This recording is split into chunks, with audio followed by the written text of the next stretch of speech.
안녕하세요. 서초동 사이다 이호영 변호사입니다. 참 이기기 어려운 소송 중 하나가 병원이나 의사를 상대로 하는 의료소송이거든요. 소송에서 이기기 위해서 원고가 소송의 주요 쟁점에 대해서 주장을 하고 증명을 해야지 이길 수 있는데, 의료소송 같은 경우는 워낙 의료 행위 자체가 전문적인 영역이고 주장을 입증하기 위한 방법이 주로 법관이나 변호사들이 잘 모르는 영역, 의료 행위가 적절한 수준이었던 것인지, 의료 행위의 어떤 문제 때문에 피해가 발생한 것인지, 이러한 쟁점에 대해서 객관적인 의견을 제시해 주는 게 이제 감정인인데, 그 감정인도 의사거든요. 이러다 보니까 의료소송에서 원고가 이기기가 쉽지가 않은 거예요. 그리고 어렵사리 과실을 입증을 해서 승소를 하고, 그래도 처벌이 그렇게 세지도 않고 또 의사 면허는 유지가 된다는 거예요. 최근 청와대 국민청원에 올라온 내용인데, 의사의 오진 때문에 아내를 잃은 안타까운 남편의 사연이 올라온 거예요.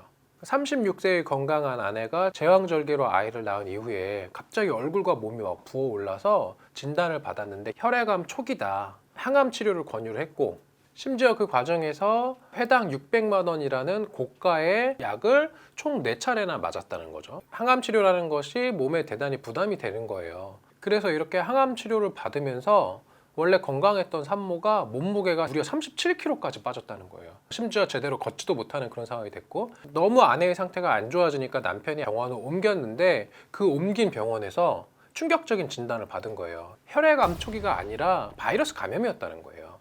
이미 아내의 면역 체계가 너무 안 좋은 상황이어서 치료를 제대로 할 수가 없는 상황이었다, 이런 거거든요. 결국 아내는 사망을 했고, 청와대 국민청원 글에 따르면 혈액암 진단을 내렸던 그 의사는 오진이 아니었다는 말만 반복하고 소송할 거면 해라, 지금 이렇게 하고 있다는 거거든요.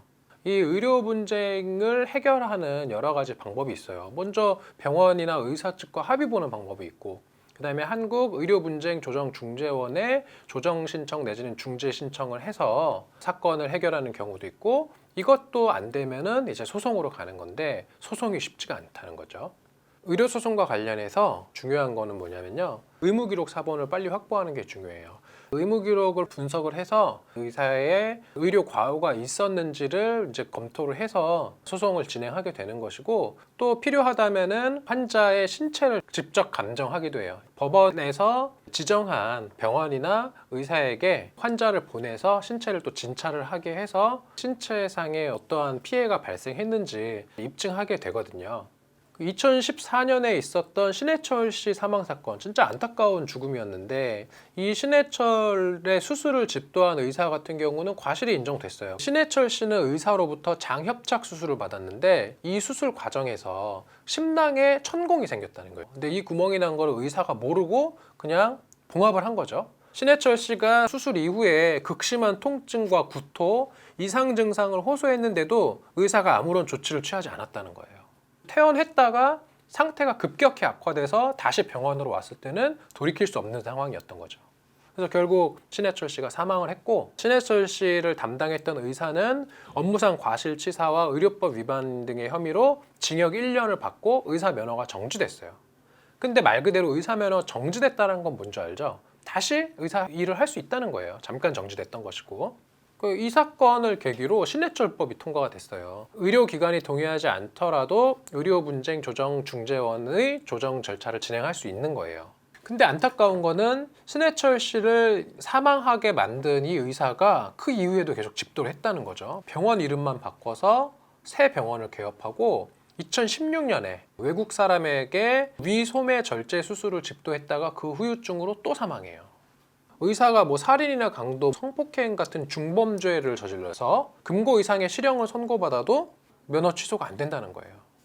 생각해 보세요. 성범죄자인 의사가 내 아내를 진료한다, 원조 교제를 하는 사람이 내 아이를 진료한다, 이런 일이 지금 가능한 구조라는 거죠.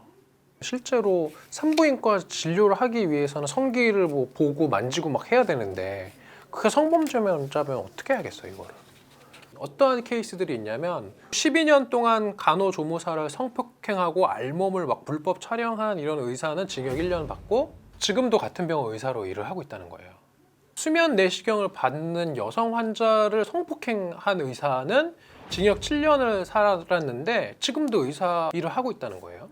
2010년부터 18년 사이에 특정 강력범죄 검거 현황 보면 강간, 강제추행 범죄를 저질러서 검거된 의사가 무려 848명에 달하고요. 같은 기간 살인을 저지른 의사가 37명이나 됐어요.